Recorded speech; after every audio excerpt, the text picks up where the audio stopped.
I swear, sometimes I think you're too good to be true. I laughed as Daniel reached across the table and tucked a loose strand of hair behind my ear. Too good? That's impossible. I'm just a man who got lucky with the best girlfriend in the world. His grin was boyish, almost smug, and it made my heart flutter in a way I never questioned. Careful, I teased, sipping my coffee. If you keep saying things like that, I might start believing you. He chuckled. You should. You deserve to hear it every day. I smiled, leaning back in my chair. To me, Daniel was everything: steady, ambitious, kind. We had been dating for almost 3 years, and I truly thought we were unbreakable. The cafe door swung open and a familiar voice rang out. There you two are. I've been looking everywhere. Emily, my best friend since childhood, slid into the booth beside me. Her energy was like a spark, bright, restless, demanding attention. You didn't text me back, she said, poking my arm.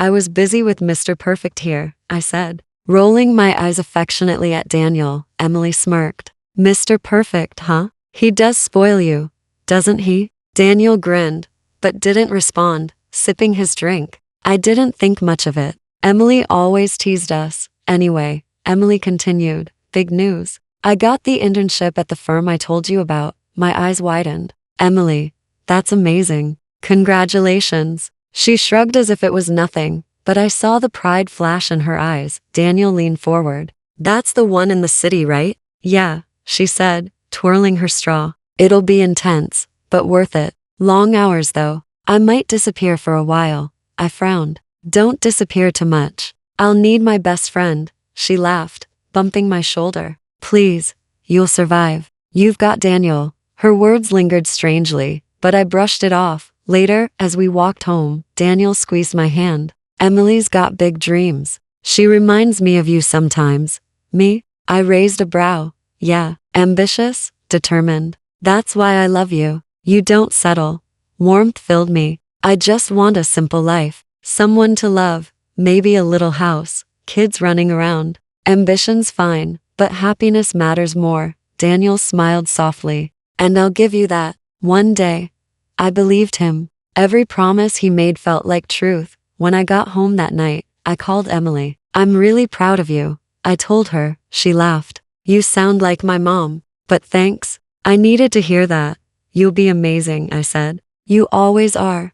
Her tone softened. And you'll be happy with Daniel. I can see it. He looks at you like you're his whole world. Her words made me blush, and for a moment, I felt like the luckiest girl alive. But deep down, in the quiet of my thoughts, there was a whisper I ignored. A faint unease, like the first crack in glass too small to notice. I shook it off, convincing myself it was nothing. After all, how could life fall apart when everything felt so perfect? Daniel, are you coming over tonight? I asked as I leaned against the kitchen counter, phone pressed to my ear. A pause. I can't. I've got extra work. My boss asked me to stay late, but it's Friday. We always spend Fridays together. I know, babe. I'm sorry. Next week, I promise. His voice was smooth, but distant, as if he'd already checked out of the conversation. All right, I whispered. Next week. I hung up, staring at the silent phone. Something about the way he said it felt rehearsed, like he'd used the same excuse too many times. I texted Emily.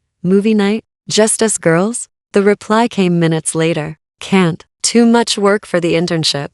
Rain check? I frowned. Both of them. On the same night. Coincidence? I forced myself to believe it.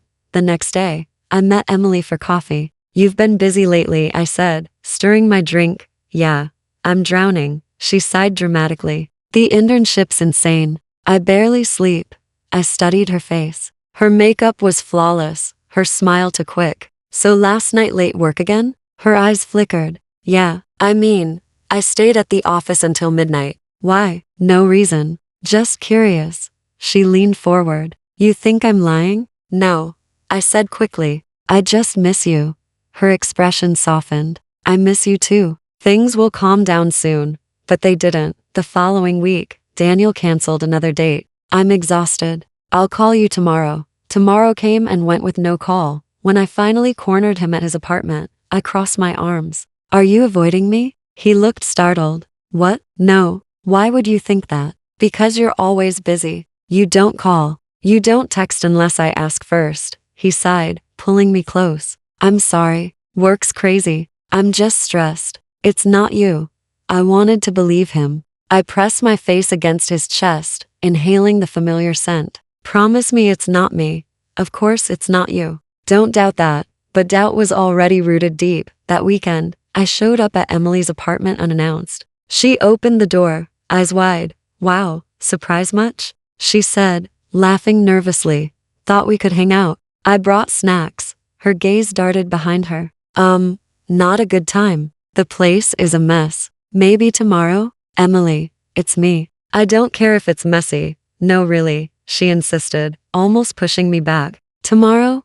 Something in her tone froze me. I forced a smile. All right, tomorrow?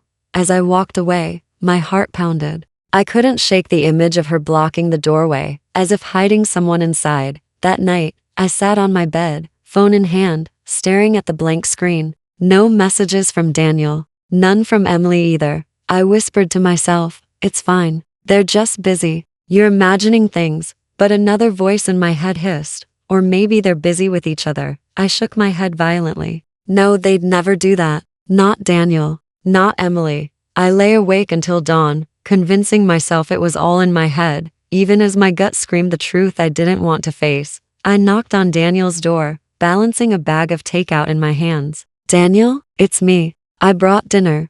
No answer. I frowned. His car was outside. He had to be home. I twisted the knob. It was unlocked. Daniel? I stepped inside, my voice soft, uncertain. A muffled laugh floated from the bedroom. My heart stumbled. I walked down the hallway, each step heavier than the last. The door was half open. I pushed it wider, and the world split in two. Emily, don't. Daniel's voice cracked as he jumped from the bed. Emily clutched the blanket to her chest. Eyes wide, face pale. My bag of food slipped from my hand and hit the floor with a dull thud. What is this? Daniel stammered. It's not what it looks like, not what it looks like. My voice shook, high and sharp. You're in bed, with her, my best friend. Emily scrambled to stand, clutching the sheet around her. I can explain. My hands trembled violently. Explain how you crawl into my boyfriend's bed. Explain how you smile at me while stabbing me in the back. Tears blurred my vision. My chest felt crushed, like I couldn't breathe. Daniel reached for me. Please, just listen. I slapped his hand away. Don't touch me. He flinched. I made a mistake. A terrible mistake. I laughed bitterly, the sound broken. A mistake? This isn't forgetting to buy milk, Daniel. This is betrayal. With her of all people. Emily's voice cracked. I didn't mean for it to happen. It just did. Don't, I snapped, my throat raw. Don't feed me excuses. You had choices. You both had choices. She sobbed, tears streaming. I love him. The words hit like a knife. My knees buckled, but rage kept me standing. You love him? You loved me too. Didn't you? Sister, friend, confidant, was that all a lie? No, she cried. I do love you. But you love him more? My voice broke. God, I was blind. Daniel stepped forward, desperation in his eyes. It doesn't mean I don't love you. I was confused. My laugh was hollow. You weren't confused when you kissed me goodnight, Daniel. When you promised me forever. When you looked me in the eyes and swore you'd never hurt me. His shoulders slumped. I didn't plan this. No one plans betrayal. But you chose it. My chest heaved, my hands clutching at air as if I could grab back the life that had slipped away. Emily whispered. Please, don't hate me. I don't hate you, I whispered back, my voice trembling. I don't even know you. The girl I trusted is gone. Whoever you are now, I don't want to know her. She broke down, covering her face, but I couldn't look at her anymore. Daniel's voice cracked. Give me another chance. I'll fix this. I'll prove it to you. Another chance? My words came like shards. You had every chance, and you threw them all away. The silence that followed was suffocating, pressing against my lungs until I thought I'd collapse. I staggered back toward the door, tears streaming hot down my face. I gave you my heart, both of you, and you smashed it like it was nothing. Daniel reached out one last time. Please don't leave like this. I turned, my vision burning. There's no other way to leave. I walked out, the slam of the door echoing like thunder. My hands shook so badly I could barely grip the steering wheel when I reached my car. The night air was cold, but I felt nothing. Only the hollow ache in my chest, a gaping wound that wouldn't close. As I drove away, I screamed until my throat tore, until the sound became nothing but broken sobs. The perfect illusion was gone. All that remained were ashes, betrayal, and a heart I wasn't sure could ever be whole again. I can't believe you're still in bed, my brother Mark said, pulling back my curtains. Close them, I groaned, burying my face in the pillow. No, you've been here for 3 days. You need to eat. I'm not hungry. My voice cracked. He sat on the edge of the bed. They're not worth this. Neither of them.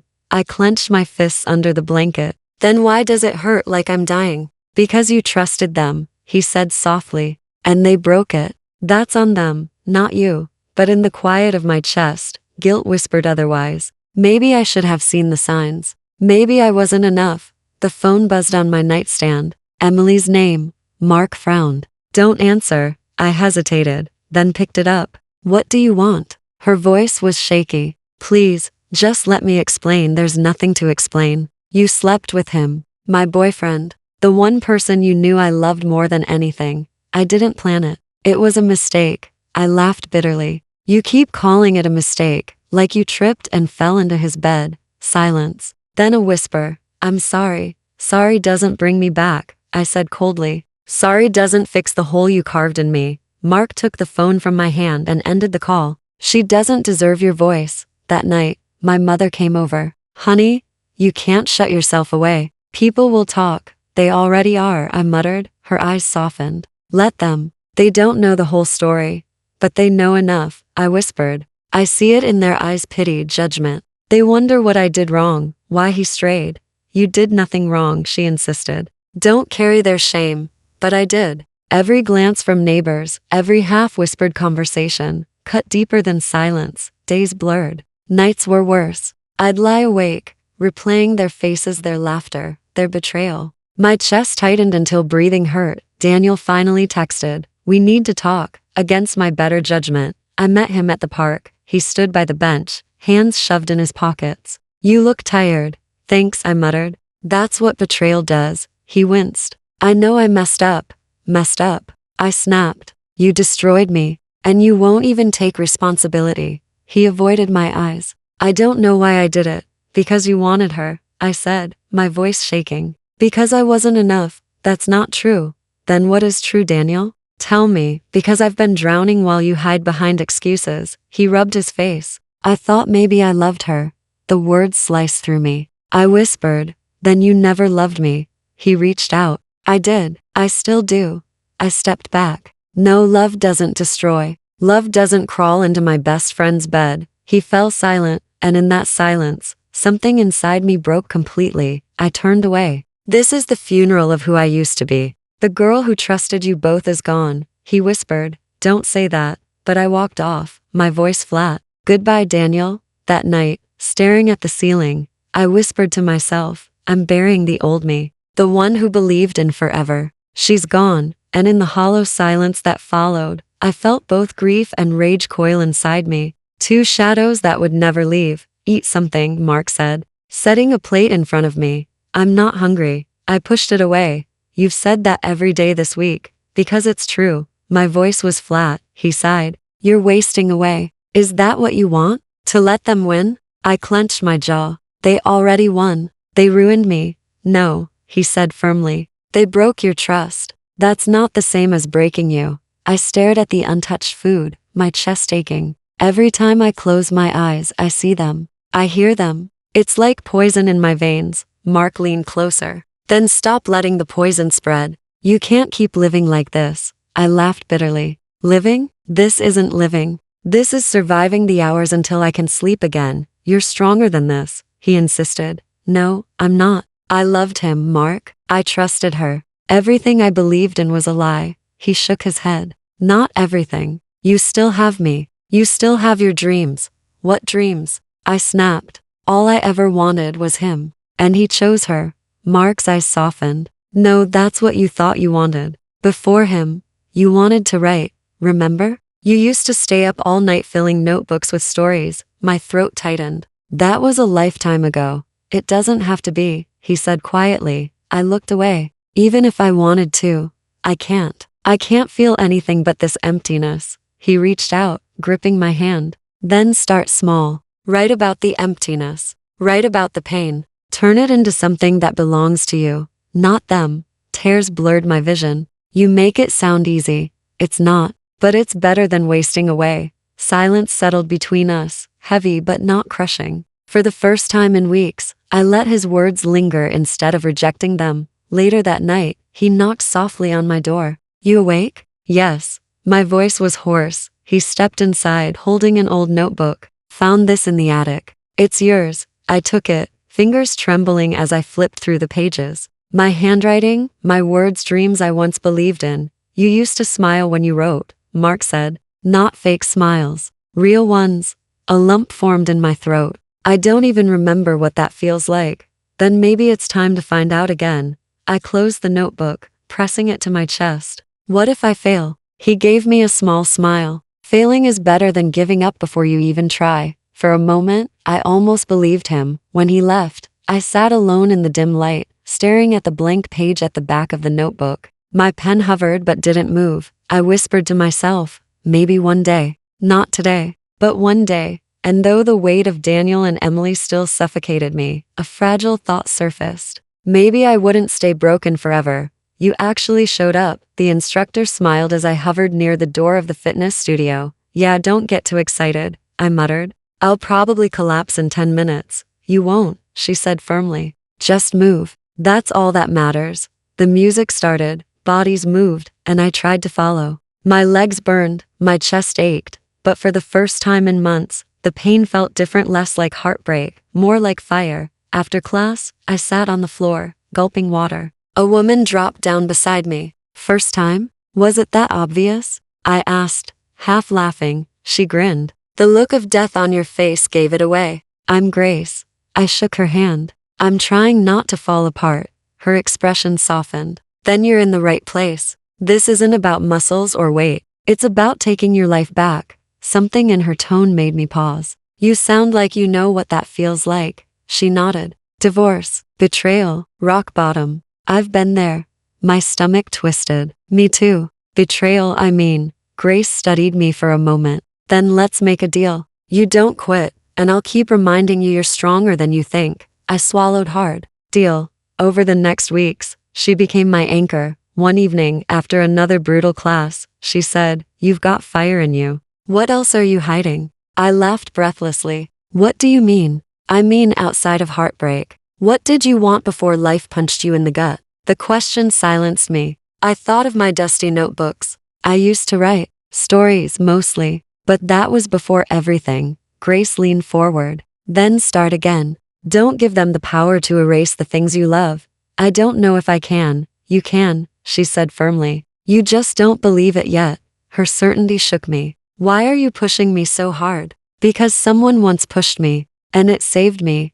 I stared at her, my throat tight. What if I fail? Then you fail. But at least it'll be your failure, not the one they handed you. Her words stayed with me long after I left the studio. At home, Mark noticed the difference. You're smiling more, he said. Am I? I asked, surprised. Yeah, it's not much, but it's real. I touched my cheek as if I could feel the smile lingering there. Maybe I'm starting to breathe again. He gave me a proud look. That's my sister. Later that night, I sat with a notebook in front of me. The page was blank, terrifying, but Grace's voice echoed in my head. Don't give them the power to erase the things you love. I pressed the pen down, shaky but determined. One word, then another. It wasn't much, but it was mine. The ashes of who I used to be were still smoldering, but for the first time, I wasn't afraid to stand in the fire. Did you hear about Daniel? My coworker Sarah asked as we sat in the break room. My chest tightened. What about him? She leaned in, lowering her voice. He got fired. Apparently, he was caught lying on reports. They said he was covering up mistakes. I blinked, stunned. Fired? Are you sure? Positive. My cousin works at his firm. It's the talk of the office. I forced myself to breathe. Wow, I didn't know. Sarah gave me a look. You okay? Yeah. I lied, though my stomach swirled. I'm fine, but I wasn't sure what I felt. Pity? Satisfaction? Both. Later that evening, I ran into Lisa, an old friend. She hugged me tight. I meant to call you, but you'll never believe what I heard about Emily. My pulse quickened. What now? She's drowning in credit card debt. Someone said she borrowed money from 3 different people already. I frowned. Emily? She was always so careful. Lisa shook her head. Not anymore. And people are starting to avoid her. No one trusts her word. I stayed quiet, though my thoughts screamed. When I got home, Mark noticed my expression. What happened? I sat heavily on the couch. They're falling apart. Both of them. Daniel lost his job. Emily's buried in debt. Mark whistled low. That's karma.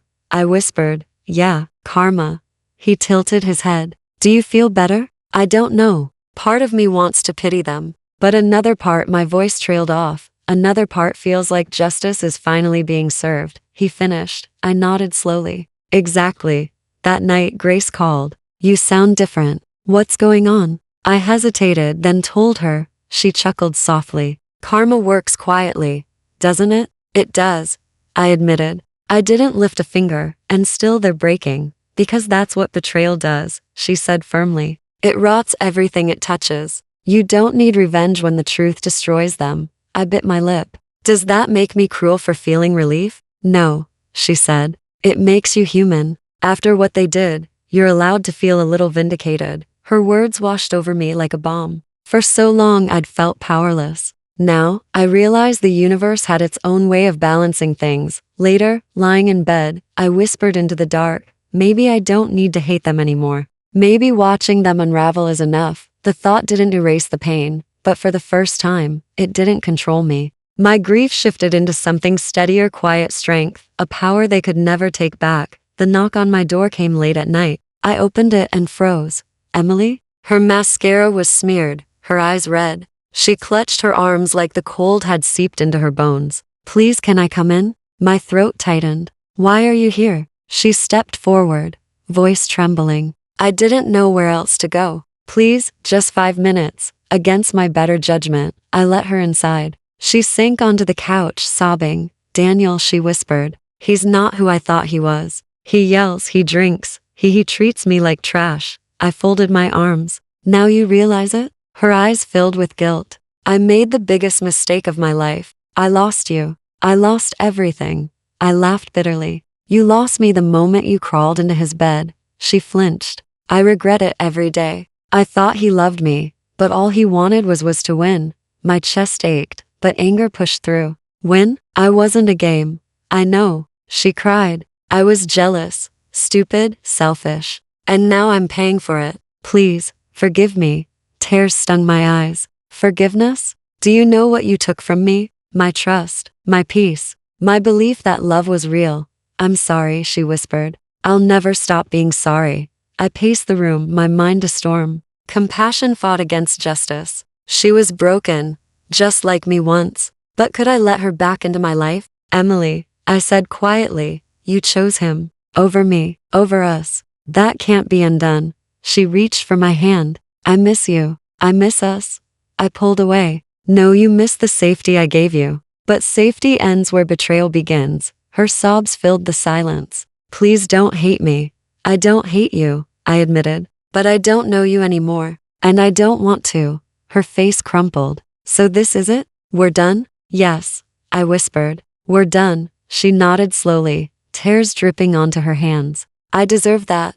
I walked to the door and opened it. I hope you figure out who you are without destroying someone else in the process. She stood shakily, pausing at the doorway. You are the best thing in my life. I threw it away, and I'll regret it forever. I didn't answer. I couldn't. I just watched her walk into the night, swallowed by the darkness she'd chosen. When the door closed behind her, I leaned against it, shaking. My heart screamed for the girl I used to call sister, but my soul knew better. This was dignity. This was me choosing myself. I was leaving the gym when I heard my name. Wait, please wait. I froze. That voice. I turned slowly, and there he was, Daniel. His hair was messy, his shirt wrinkled, his eyes hollow. Daniel, I said flatly. What are you doing here? He stepped closer, desperation in every line of his face. I needed to see you. Please just listen. I crossed my arms. I don't owe you my time.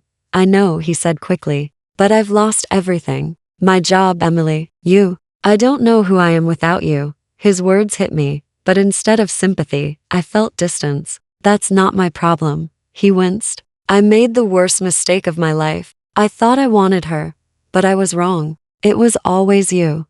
I laughed bitterly. Always me? You destroyed me, Daniel. You didn't make a mistake. You made a choice. He reached for my hand. I miss you. I miss us. I'll do anything to make it right. I pulled back sharply. You can't undo what you did. You broke something that doesn't heal. His voice cracked. I'm begging you. Give me another chance. I'll prove I can be better. Better? I shook my head. Better for who? For me? Or for yourself? For you, he insisted. No, I said firmly. This isn't about me. This is about you hating the consequences of your choices. His shoulders sagged. I don't want to lose you forever. You already did, I whispered. Silence stretched between us. He looked at me with tears in his eyes. Don't you love me anymore? The question pierced me, stirring the ghost of what I once felt. But I steadied myself. I loved who I thought you were. That man doesn't exist. He shook his head violently. He does. I can be him again. No, I said softly. If you could, you never would have betrayed me. His face crumpled, his voice breaking. Please, don't walk away. I stood tall, my heart pounding but steady. I'm not walking away, Daniel. I walked away the night I found you with her. Tonight, I'm just refusing to look back. He dropped to the curb, burying his face in his hands. I ruined everything. Yes, I said, turning to leave. And that's your burden to carry, not mine. As I walked away, I felt the weight of old emotions clawing at me, but they couldn't hold me anymore. His downfall wasn't mine to bear. It was his mirror, his justice, and in that moment, I realized I was free. Wow, Grace said, scanning the article on her phone. Look at you, published. How does it feel? I smiled. A real one this time. Strange. Like I'm finally breathing after holding it in for too long. Mark leaned over her shoulder. It doesn't just feel strange, it feels deserved. You worked for this. I shook my head, laughing softly. I almost gave up on writing. I thought love was the only thing worth chasing. And now? Grace asked. Now, I said firmly. I'm chasing myself. We clinked coffee mugs, laughter filling the cafe. For the first time, it didn't feel forced. Later that week, Sarah from work stopped by my desk. We're going out tonight. You're coming. I hesitated. I don't really know excuses. She cut in. You've been hiding too long. We like having you around. That night, surrounded by new friends, I found myself laughing at stupid jokes. It startled me. Why are you looking at me like that? Sarah teased. Because I didn't think I could laugh again, I admitted. She nudged me. Get used to it. The next morning, Grace called. So, did you survive the night out? I chuckled. Barely. But I think I liked it. See? She said. Life doesn't end with betrayal. Sometimes it begins after it. Her words sank deep. She was right. A few days later, I ran into an old neighbor. I barely recognized you, she said warmly. You're glowing. I laughed. That's just sweat from the gym. No, she insisted. It's something else. Peace maybe. That night, Mark leaned against my doorway. You're different. Different how? I asked. Stronger. Lighter. Like you finally let go. I exhaled slowly. Maybe I have. He smiled. I'm proud of you. Lying in bed later, I whispered to myself, I'm proud of me too. Daniel's name rarely crossed my mind now. Emily's face no longer haunted me. They weren't scars anymore, just faded lessons etched into my story. When Grace and I walked out of the gym the next week, she said, So, what's next for you? I smiled. More writing. More living. More me. Good, she said, squeezing my shoulder. Because the new you deserves it all. And for the first time, I truly believed her. I stood in front of Daniel's old apartment, the same place where my world had shattered. The building looked smaller now, almost ordinary. Mark's voice echoed in my ear from earlier that morning. Why go back? Because I need to, I whispered to myself. I walked up the steps, stopping at the door. My reflection in the glass stared back stronger, steadier. I spoke aloud, my voice trembling but firm. This is where I broke. Where I thought love was forever. Where I believed lies instead of my own instincts. The memory burned, but I didn't flinch. I kept talking, as if the girl I used to be was standing right beside me. You begged for their loyalty, and they gave you betrayal. You begged for truth, and they fed you silence. But you survived. A gust of wind rattled the door. I let out a shaky laugh. I survived. And that's the difference. They lost everything, and I found myself. Images of Daniel's desperate face flashed in my mind. His voice begging, "Don't you love me anymore?" I answered him, "Now," to the empty air. "I loved who I thought you were, but the truth, I don't love you. Not anymore. Not ever again." I pictured Emily's tear-streaked face at my door, whispering, "Please don't hate me." I spoke softly, but firmly. "I don't hate you, but I will never trust you again. You turned my heart into your playground, and you lost the right to be in my story." I felt my hands shaking, but it wasn't weakness. It was release. "You both thought you broke me," I said louder, my voice rising with every word. "But look at me now. I'm standing here, breathing, thriving, while you drown in the choices you made." Tears welled, but they weren't from pain. They were from freedom. "This is my closure," I whispered. "Not for you, for me. I forgive, not to heal you, but to heal myself. I forgive, so I never have to carry you again." The words lifted something heavy off my chest. I placed my palm on the cold door one last time. "Goodbye, Daniel. Goodbye, Emily. You're no longer part of me." I stepped back, inhaling deeply. The air tasted sharp, clean. As I walked away, I spoke to the quiet street. "This chapter is closed, and I am not broken. I am new. I am whole." And for the first time, the silence didn't hurt, it felt like peace.